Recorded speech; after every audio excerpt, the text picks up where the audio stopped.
各位同學，上回我哋講到北宋同時要面對遼同埋西夏呢兩個外患，由於呢兩個外族相對起以前嘅匈奴、鮮卑等等，都係有較高水準嘅文明，所以北宋應付起上嚟亦都相對吃力。加上北宋過度嘅中央集權，文人掌兵，軍隊戰鬥力好弱，更加進一步拉開咗雙方實力嘅差距。於是北宋陷入咗被動捱打嘅局面。唔夠人打，佢就唯有同佢哋講，每年要繳納一定數量嘅稅幣去換取和平。只不過遼同埋西夏根本就係一隻老虎嚟嘅，你用利益作為有利，只能夠暫時緩和咗佢哋嘅攻勢，但係永遠都唔可以滿足到佢哋嘅慾望，只係不斷咁樣倒錢落海，倒錢落海。北宋冇辦法徹底咁樣壓制住外族，賠錢又勞民傷財，所以北宋嘅君臣都睇唔過眼啦。佢哋覺得國家係時候要變啦，然後朝廷入面就掀起咗一股變革嘅浪潮。請同學翻開書嘅102同埋103頁，呢一節我哋就會講北宋嘅變法。北宋除咗對外處於弱勢，對內亦都面臨財政嘅危機。北宋初年為咗分割官員嘅權力，不得不加開一啲嘅職位，去令到官員互相制衡，減少專權作反嘅機會。但係亦都因為啲官員乜都要先向同事、上司去交代，然後仲要等皇帝嘅同意先至可以去做事。官同官之間互相拉扯，變咗做事都慢人半拍，唔得靈巧應變啦。所以搞到國家個機器唔係幾 work， 仲要每個月俾人工去養住一大批官員，對國家嘅財政嚟講蝕仲多過賺啊！而且自從宋太宗增加咗科舉取錄嘅名額，越嚟越多人去做官，官僚架構不斷咁去膨脹，但係大得嚟又唔係幾做得嘢喎。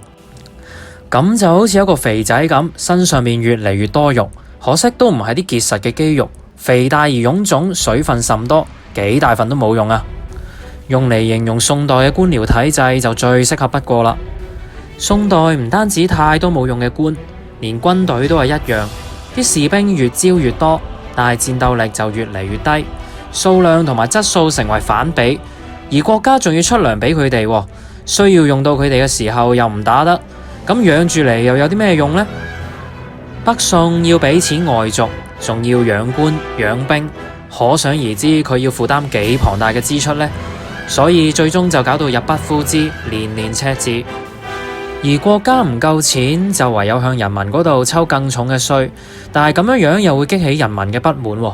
就係咁樣，四圍都係難解嘅死結嘅情況之下，北宋嘅變法就喺咁嘅背景之下產生啦。上一回我哋有講到范仲淹呢個人，佢喺抗御西夏嘅戰爭當中取得過出色嘅成績。後嚟宋仁宗好想改變國家嘅積弊，而范仲淹又有先天下之憂而憂嘅理想。於是乎兩個人就臭味相投，范仲淹亦都得以出將入相，俾宋仁宗任用佢做副宰相，即係參知政事。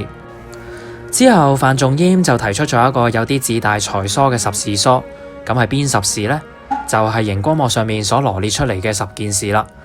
咁我哋咧亦都可以將呢30隻字約簡為12隻字，就係澄清吏治、富國強兵、推行法治。范仲淹慷慨激昂咁樣同皇帝講咗呢30隻字之後，皇帝聽到就好開心咁話啦：范卿家講得好，講得好，講得好，妙啊！朕真係感動到流晒眼淚啊！點解喺度我會話十事疏有啲自大才疏呢？咁係因為澄清吏治、富國強兵、推行法治都係啲口號嚟嘅啫。呢啲問題有邊個朝代冇面對過嘅呢？問題係 how to achieve it， 點樣做呢？喺晒呢度噶咯，有就有，冇就冇噶啦。今時今日咁嘅服務態度未夠噶。係啦，范仲淹就淨係得呢30隻字嘅啫。That's all and that's it 啦。雖然十事疏情詞懇切，皇帝又真係好喜歡、好支持，不過都係精神上面支持你嘅啫。而班大臣只係顧自己嘅榮華富貴。如果10條偏偏又衝住佢哋嘅利益而嚟嘅，點會唔受人反對呢？所以范仲淹從此喺官場上面就多咗個花名，就叫范仲增。佢提出嘅變法方案維持咗唔夠1年就失敗咗啦。十事疏亦都變成咗十事疏，係 sorry 嗰個疏。一年就失敗咗，你話興唔興啊？興啦，梗係，所以佢咪叫做慶曆變法咯。慶曆變法失敗咗之後，仁宗一朝嘅君臣繼續歌舞升平，直到20幾年之後嘅宋神宗時期就出咗一個王安石。如果范仲淹嘅十事疏係離地嘅，咁王安石嘅變法就比較貼地啦，因為佢嘅內容比較具體可行，所以個變法可以維持到17年。王安石嘅變法史稱熙寧變法，嗱，唔好搞錯，唔係 bullying 嗰個熙寧，呢個熙寧係宋神宗時期嘅年號。不過為咗等大家易記一啲，可以諗下點解宋朝要搞變法呢？因為佢唔想俾外族欺凌啊嘛，所以咪就叫做熙寧變法咯。而變法一年就失敗咗嗰個就叫慶曆變法，因為佢一年就失敗咗，令人好興啊嘛。嗱，慶曆變法在先，王安石嘅熙寧變法在後。同學唔好撈亂咗兩個變法嘅名同埋時序啦。王安石比范仲淹更加醒目，佢喺推行變法之前已經同皇帝傾好咗，將財政嘅權力拎翻喺手。如果大家之前有留心聽書嘅話，都知道宋代嘅宰相只有行政嘅權力，但係佢冇得管軍事同埋財政嘅。只不過要大刀闊斧咁樣實施新嘅政策，就樣樣都需要錢。假如財政部嗰邊嘅同事同你唔啱牙，死都唔肯批嗰嚿錢俾你嘅話，咁你就變咗乜都做唔到啦。於是喺王安石落手改革之前，先設立制置三司條例司。制置即係控制咁嘅意思，三司就係中央最高嘅財政機構。呢個制置三司條例司就放咗喺三司嘅頂頭上高，係王安石用嚟控制三司嘅官職。咁呢個制置三司條例司向邊個負責呢？就係中書門下，即係宰相，即係直接向王安石去負責。換言之，王安石而家可以隨意咁樣去使國家嘅錢，佢就可以將呢筆經費用嚟去改革啦。當年范仲淹嘅失敗係因為皇帝只係精神上面嘅支持佢，但係並冇實際咁樣將實權同埋資源俾佢。當時連宰相都唔能夠掌管財權，更何況當時范仲淹嘅職位只係一個參知政事，只係宰相嘅副手啫。而反對佢嘅人又咁多，所以佢提出嘅十事疏係就係各項要點都好中 point， 不過弊在佢就冇權，乜嘢都做唔到，提出個意見出嚟，得出嘅結果就只係搏俾人鬧嘅啫。所以王安石吸收咗前人失敗嘅教訓，牢牢咁樣將權力揸翻喺手。而家嘅佢有權又有資源，佢中意點樣使錢，點搞改革都冇人擋到佢啦。王安石嘅變法主要分三大範疇：一、經濟；二、軍事；三、教育。今節我哋會先講下經濟嘅改革，下一回我哋會再講軍事同埋教育。其實有啲政策大家之前都可能學過，只不過係個名唔同咗嘅啫。而家就嚟同大家詳細咁去講解。第一，荒田均稅法，政府重新去測量過啲土地，按農田嘅面積、肥瘠去制定稅額。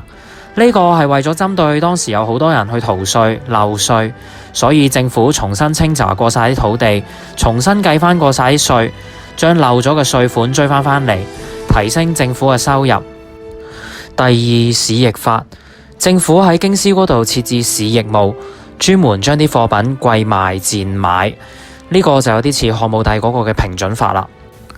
原因係當時有好多奸商都將啲貨品囤積，同今日啲口罩炒到好貴有啲似嘅。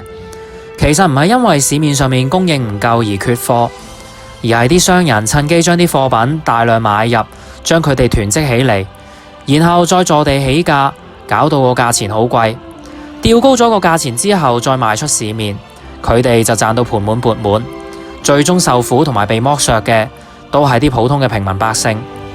市役法就係由政府介入個市場，而市役務就充當住商人嘅角色。例如百姓要買啲農作物嗰陣時，就可以去揾政府嘅市役務，因為可以賣到一個比較好嘅價錢，唔使低價咁樣去賣俾啲商人，備受佢哋嘅剝削。同時市役務亦都會以平價去買入商販賣極都賣唔出嘅貨品，到市面上面對呢件貨品需求越嚟越大，開始缺貨嗰陣時先至再賣翻出去，而且價錢比炒賣嘅商人合理，令到百姓唔使因為啲炒家炒起咗個價錢而去捱貴嘅商品，直接向市役務以平嘅價錢去買政府嗰啲貨。所以市易法係有助穩定市場嘅物價。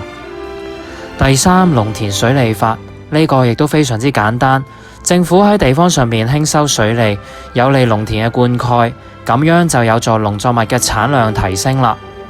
第四項就叫做青苗法，青苗法就即係低息貸款，農民喺收成期之前會有一段青黃不接嘅時期，即係以前嘅糧食已經食晒，但係種緊嘅米就未熟透，咁佢哋呢段時期點樣過生活呢？佢哋就唯有去借錢，但係好多商人都乘機放貴利，以致啲農民還唔切啲債，就被逼賣田賣地，又賣仔女去做人哋嘅奴隸，加劇咗貧富懸殊同埋土地兼併。政府為咗避免啲商人剝削農民，就決定喺呢個時期向農民批出低息貸款，等啲農民可以喺青黃不接嘅時期過得到生活。第五，免役法，免役法代替咗以前嘅差役法。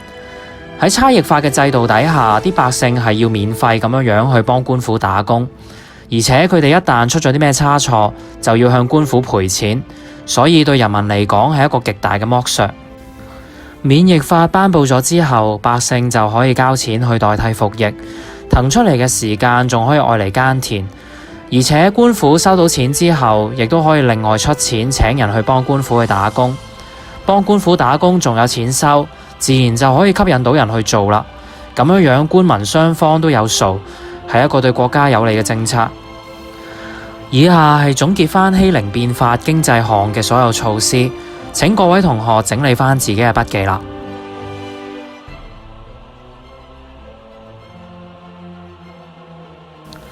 以下係今堂嘅關鍵字詞，請同學抄返低，課餘嘅時間記得溫書啦。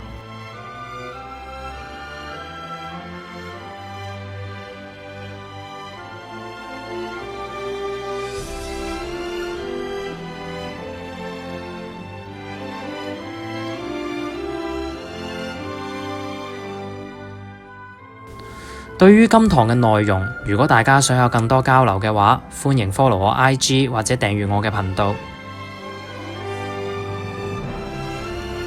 下回我哋會再講埋欺凌變法點樣整頓軍隊同埋教育，請大家密切留意，切勿錯過啦。